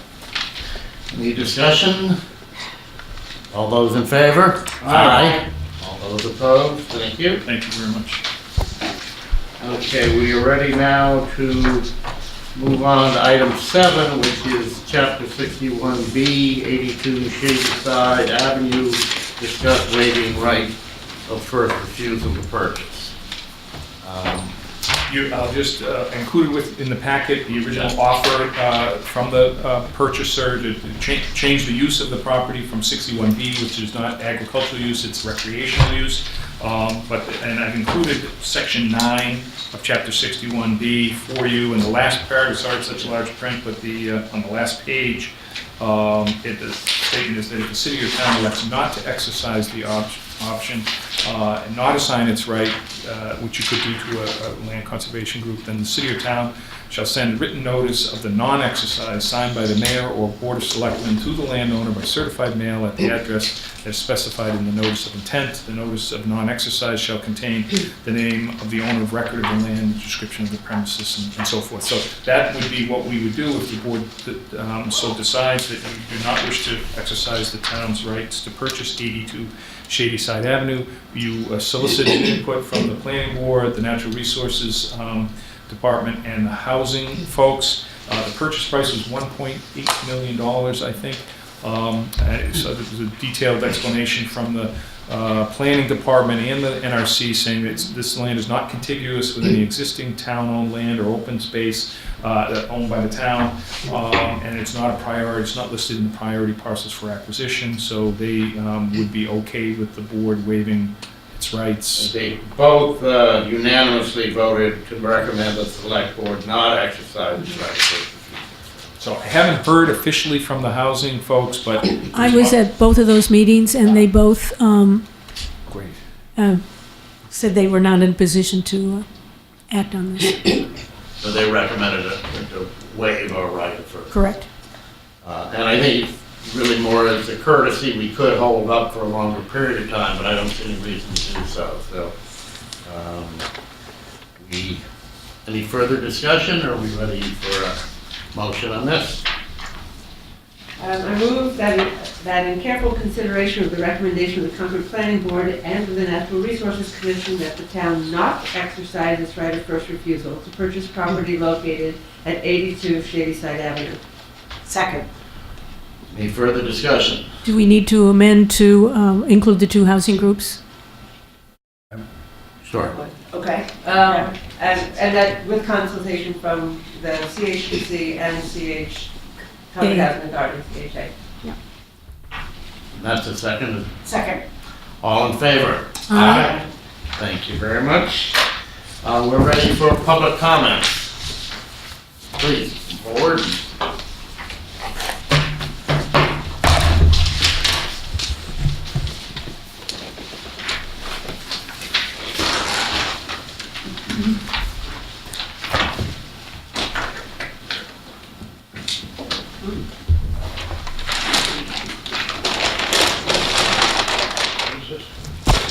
Public comment, I don't know. I'm not gonna even talk. It's just visual. I was just hoping you weren't gonna read that. This is visual. Uh-huh. Sounds like a leg If you wanna know what's in it, then you can find out. What- Piqued our curiosity. If you that would was the- identify That was the yourself? purpose. Would you pull that Yeah. over? My name is Mary Weinberg. I live at 26 Hillside Avenue in West Concord. I was here at the hearing about a year and a half ago when we were discussing the parking meters on Main Street from Thoreau Street to the library on both sides. And my comment was that I don't own a smartphone or a cell phone. So I couldn't use those spaces. And I brought up the issue of after speaking to other people too, age discrimination, class and income discrimination, and mentioned it that night. I'm here tonight to talk about the parking lot in the West Concord Depot, the parking so that one can take the train between Concord, MBTA lot. the MBT, the West Concord Depot lot, right, the MBTA. I moved here in 1979, and when Alewife was built, for years, when I had to go into Boston, I would drive to the Alewife station and take the T in. I never worked in Boston. I did projects on my own, an artist and designer, different things, so I never was a commuter. And for years, I loved going to Alewife. But something happens when you turn 70, and now I'm telling you 74. I don't like coming home at Route 2 anymore at night. In fact, last time I went, I kind of had anxiety at night on the T coming home. So I found out that in my situation, not having a cell phone or a smartphone, I can't park in the West Concord Depot. There's no cash involved. So I called up the estate, the commuter rail, and they were very nice. Told them my situation, and they said, "We're not in control of that lot. You'll have to go back to the town." So this morning was interesting because I planned to come here tonight, and I'm not friendly with Callie Crossley. She's on WGBH. She's a commenter, and she has her own station. And if you go online to wgbhnews.org/Callie Crossley, her commentary was just about what I'm discussing tonight. And I'm just going to highlight what she said at the end. She was talking about everything, buses, trains. She said, "Here's the problem. A good percentage of the people who use the T don't have a debit credit card or a smartphone. They're caught in a technological bind. They can't afford the newest cashless tech, but they also can't afford not to be able to ride the bus or the subway. Thank goodness I live in Massachusetts. It's the only state that requires cash be accepted as well as debit credit cards." I thought that was it's good timing. Thank you. I'm glad I just caught it. I was, the comment. I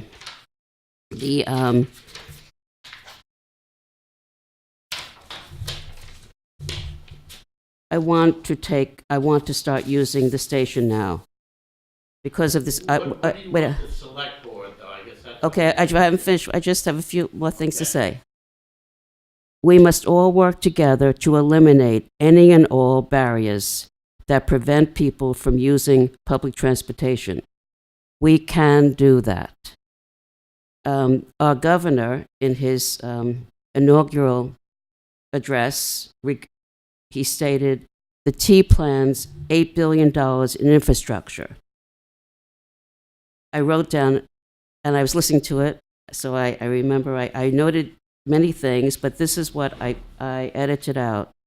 he said, improve, quote unquote, customer focused infrastructure. I'm one customer. Zero emissions by 220. Less cars on the road. I live in West Concord. I want to get on this train. I won't take my car even as far as Alewife. I'm one less car on the road. Money invested to get people where they want to go. I want to go to Boston when I want to go. I want to be able to park in the West Concord Depot parking lot and get on the train. Right now, I cannot do this. So that's why I appear tonight, to start the ball rolling. This is just visual. I don't know if any of you were living here in the 80s. I don't know if you remember Barbara Ramsey, Blue Hills, Mary Weinberg, which is me. We spent 4 years enhancing the West Concord Depot, which at the time nobody knew it was the West Concord Depot. It was a pizza parlor. It was called the Whistle Stop.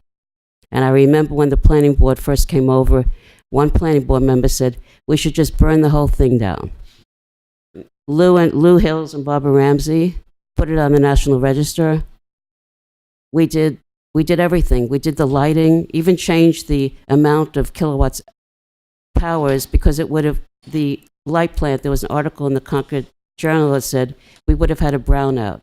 The design, we did the intertrack fence design, the lights, we got political, working with Lieutenant Governor, the head of the T, the head of construction, 4 years. So that's why I bought this. And we got an award from the state. They gave us a night at the State House for the Mass Historical Commission Award of 1990.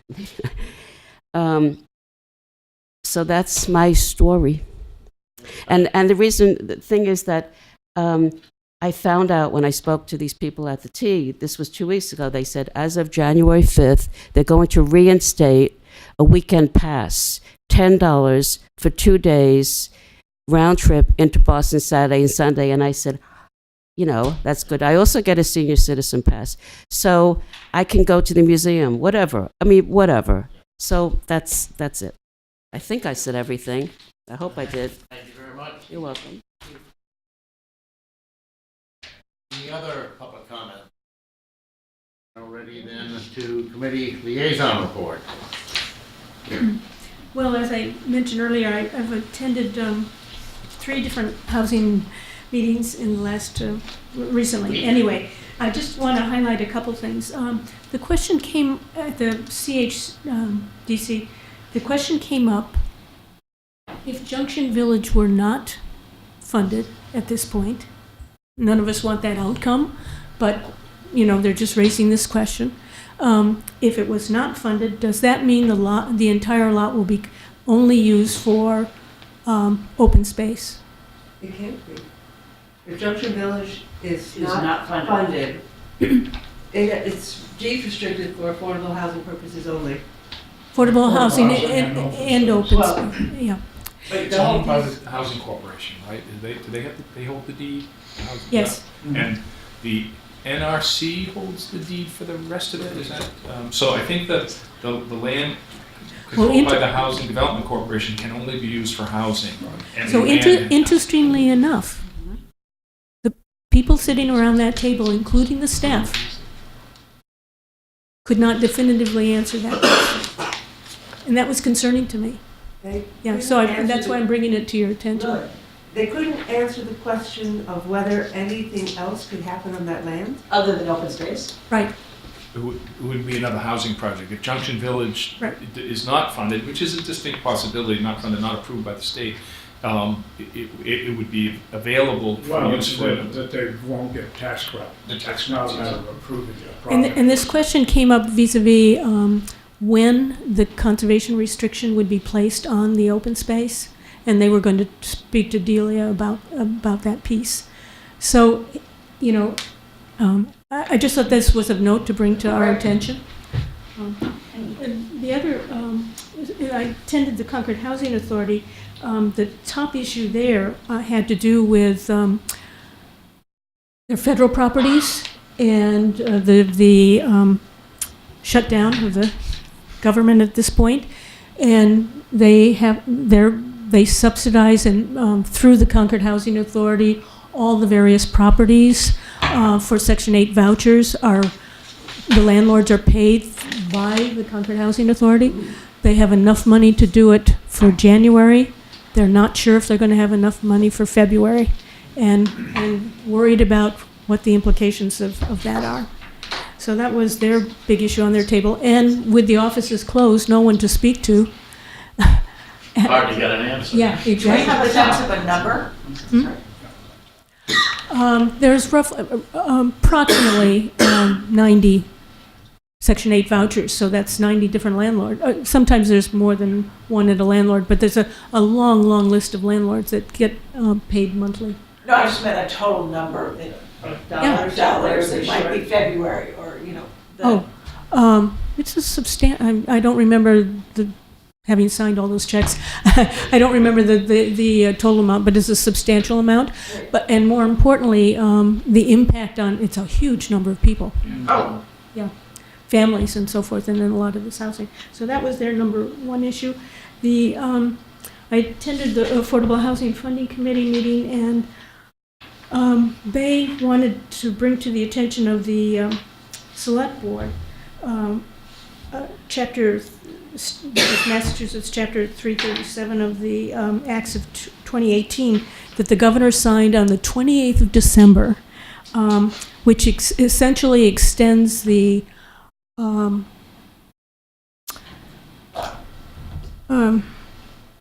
the tax we get on motels, Yeah.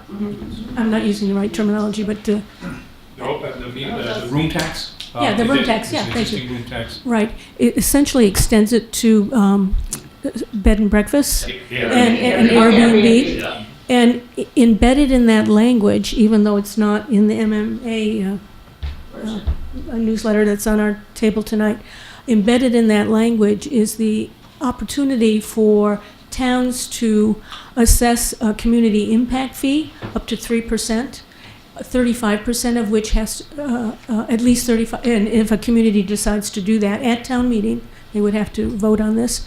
That up to 35% could be used for affordable housing and/or other infrastructure projects.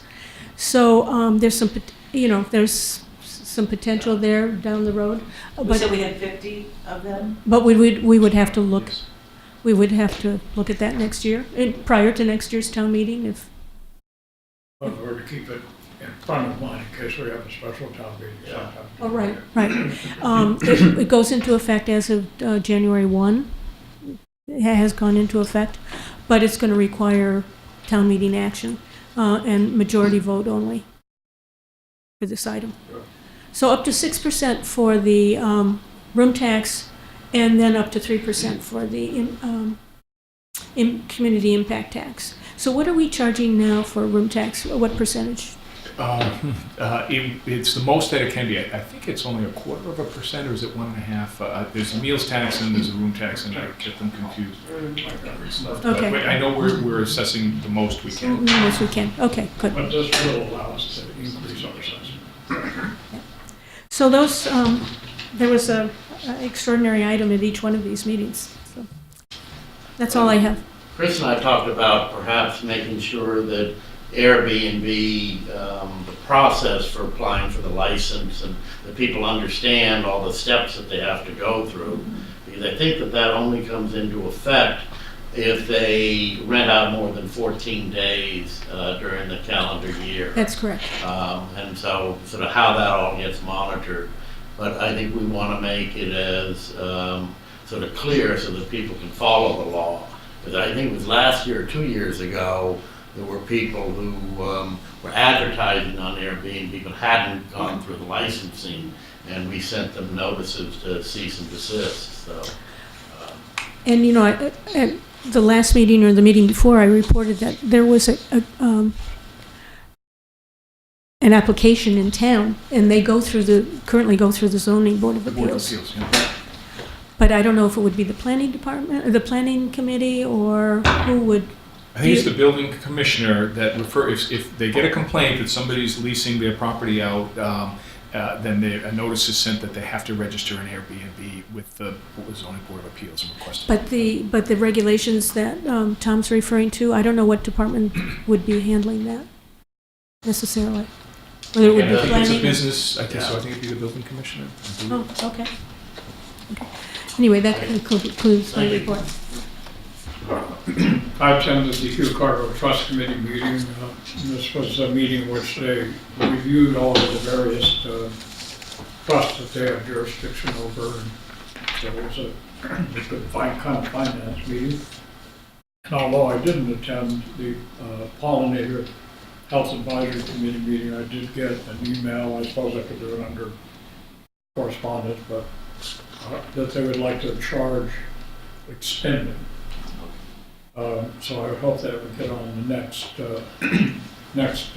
agenda for the town. As you might recall, they were planning on having a couple of warrant articles, but found it not necessary because the town wasn't using any neonicotinoids and the schools were prohibited by law from using them. So instead of town meeting, they're going to have some informational handouts for folks. But they would like to continue to make progress further on educational ways that methods of education that can make them more aware of these. So I think they got a little bit of a late start trying to. they got some bad storm luck. So, yeah. So if we could get that on the agenda, Got it. that's it. Okay, I went to the Finance Committee to review the warrant articles. They had concerns about the details of the particular affordable housing articles, and also some concern about the feasibility study by the school for the middle school. And it was a good lively discussion, and I think getting a lot of information.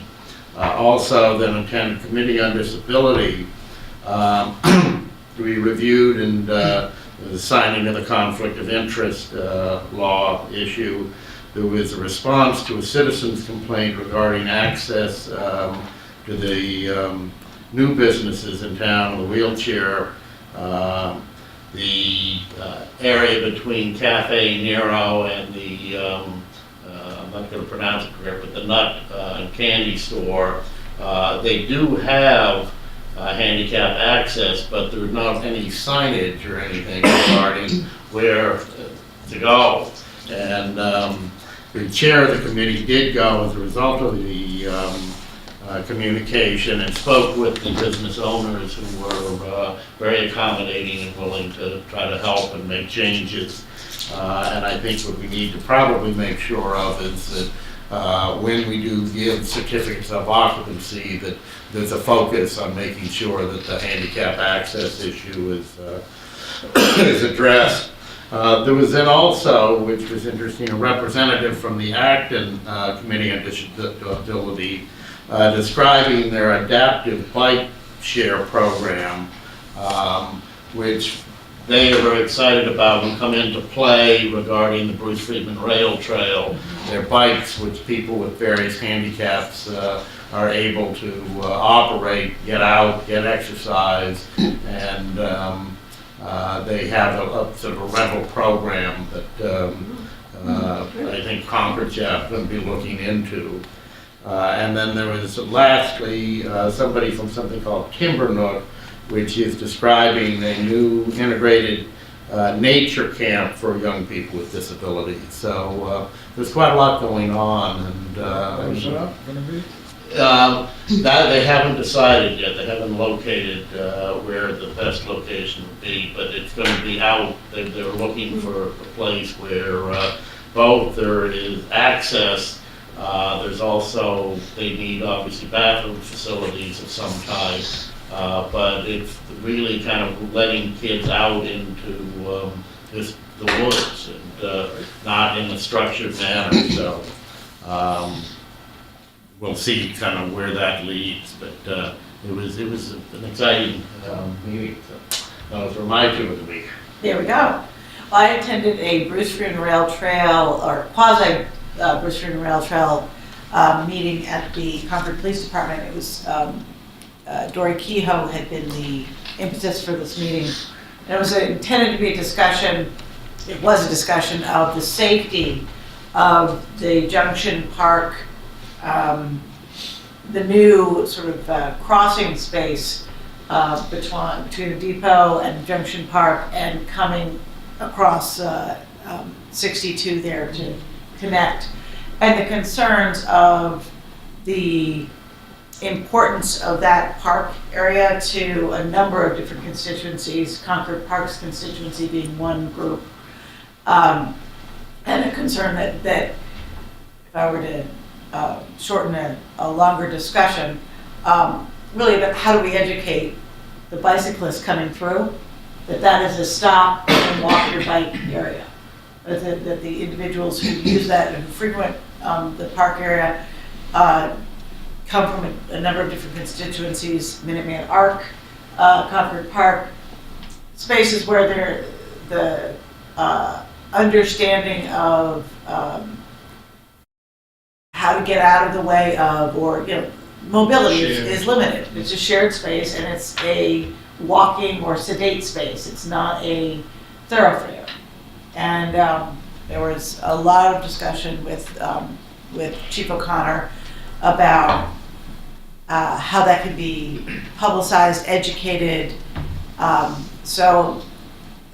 And while I think there was some interest in enforcement, I think the goal really is what are the different approaches to making sure we get proactive on that, so that we instill good habits, especially in the year before we have a bridge over Route 2, and we're probably going to have a much more active and less Concord-based bicycle population.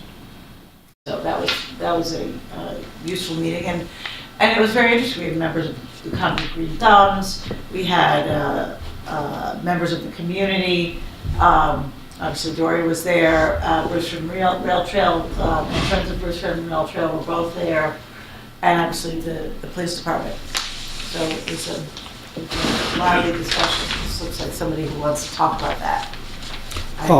Lou Hills, 360 Harrington Avenue, West Concord. Federal Rail has a safety program for children. They have a coloring books, and they have a presenter, they have t-shirts, and they have a full educational program. And you might want to alert them. They're always out with a big booth at the train show in February, and they have to deal with this at rail crossings throughout the nation, and they have a educational program, and it can be introduced through school children, through the school system. This is very important. I've seen people seriously injured there at the station, commuters, and I just offer it to you as a possible avenue. That's very useful. Thank you so much. The second meeting I attended was, and thank you for nudging my volunteerism for this, was the Sierra Club's municipal leadership outreach discussions, and it was a very useful Saturday. There was turnout. I mean, I think there were 25 municipalities in evidence, and I'm looking forward to, I haven't received the follow-up materials, which will give me everybody's names and addresses, but there was a lot of networking that was intentionally going on. The program itself was fully led and engaged by the Sierra Club, and interestingly, for anybody in the room that is curious about the background, they modeled this on the programs that ALEC has been known to promote, as they're using that model, but using it for environmental stewardship amongst communities, and under a grant from a foundation.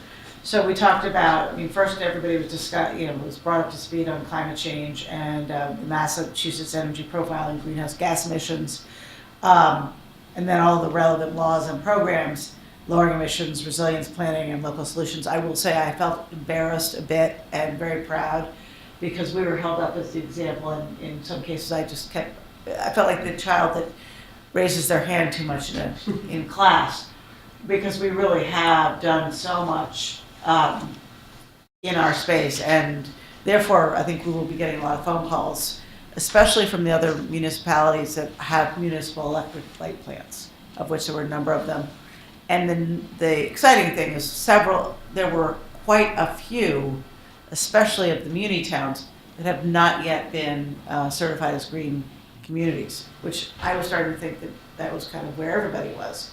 But that was not the case. I think it's so important that some of these issues that we confront are regional issues, and that they have kind of regional responses and connections with other people's grade.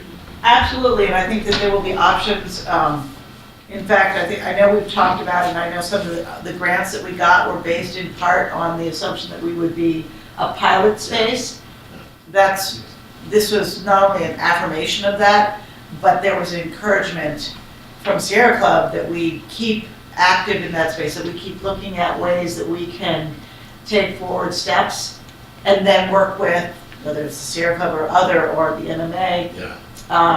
They are hoping to have a booth and a stronger presence there, but so far the leadership hasn't created that subject, but we should be asking for that, not necessarily for the Sierra Club, but for a green communities or a environmental stewardship or a climate change stewardship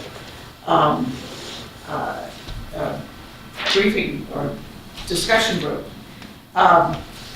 Lots of information here, but I'll be happy to circulate that separately. And like I said, I was proud to be Concordian and a little embarrassed when I kept raising my hand. Who's done that? Hi, I'm Bill Montague, 10 Walden Street. I just happened to think of something as you were talking about handicap access. Now, the building was done over by Linear Retail on the corner of Walden and Main Street. Now, Snow Pharmacy had 2 nice railings there when you go up the steps, and they took them away. And I'm thinking it's a shame, because when I owned my building and was working on it, a lady says, I have a suggestion for you. She said, why don't you put railings up here? So I did. I put railings everywhere. But I was thinking, I don't know how you go about this, but I think it would be a good idea to have as a sort of a building code where if you have 1 or 2 steps, you should have railings on both sides. It's not really handicapped. It's related, but I don't know how you go about doing this sort of thing. If somehow we could influence the building. I believe there is a state building code that requires a railing for a rise greater than 4 feet. Depends on What? I'm not positive, but I'm kind of sure pretty close that's. So I don't know if maybe that's 3.5 feet or it's an oversight. I just thought it'd be a good thing to do, because That's a great idea. and they put so much money in the building. It's a shame to not have the railings there. Very small pieces. Right. So I attended the planning board meeting where we did talk a lot about the warrant articles and the zoning articles in particular. Also attended the Public Works Commission, which you heard from Chris about the progress on the Cambridge Turnpike project. You'll notice, by the way, you may have seen I think we all got a piece of correspondence with a complaint about how bad the road condition is. We know. And hopefully, give us another year and the roads will be in good shape, but maybe we need to do better communications about alternate routes of travel. So those are the only 2 meetings that I went to, actually. We only had a week, so that's. I was going to say, that's true. Okay, well, I guess we're ready now. Miscellaneous correspondence. Anybody have anything they'd like to I report? have one. Yes. I received a request from the Mothers Out Front, from Boucher Cookman from Mothers Out Front, that Concord sign onto a letter that has been signed by Acton, Arlington, Brookline, Chelsea, Lexington, Medford, Salem, and Stoneham so far, requesting a meeting with National Grid to it's a discussion, an open discussion about their plan to address gas leaks. Yeah. And we know that there's a huge gas leak that we can smell on Cambridge Turnpike. So I did ask for a copy of the letter. I didn't know who else may have received one. But it seems to me like it's a good idea that somebody sign it, whether it's from the chair. I think once we get the letter, probably then maybe the next meeting we can. Yeah. It needs Have to we be received signed by January 25th. Well, where, is this the first, I mean, I know that, I have a copy of the letter. I asked her for it. I got it on Friday. I'm happy to share it, and we can review it. It's, In your sense, was the letter was certainly nothing, no issues that we wouldn't want to sign. that was my sense, that there was nothing that I wouldn't want to sign. It basically requests of the Massachusetts Director for National Grid, who lives in Concord, a meeting to discuss the company's plans for addressing statewide gas leaks. So I'm happy to, do you think it's appropriate for a letter to be considered by the town manager or the select board? It would carry more weight, I think, if the select board does it. So you could authorize the chair to Yeah. sign it, substantially as described. Well, that would be my suggestion then. I mean, the What is that motion? yeah. then I'll move that we authorize the chair to review and sign a letter for the select board to Marcy Reed, President and COO of National Grid, Massachusetts, requesting collaboration with National Grid on gas leaks in Greater Boston. The said letter will be provided by you to, Said letter will be provided by me. Second. all those in favor? Aye. Thank you. Thank you all. I don't think we have any committee nominations, nor do we have any committee appointments, and we don't have an executive session. So I think that leaves us with one motion to, I move to adjourn. Second. all in favor? Aye. Thank you all.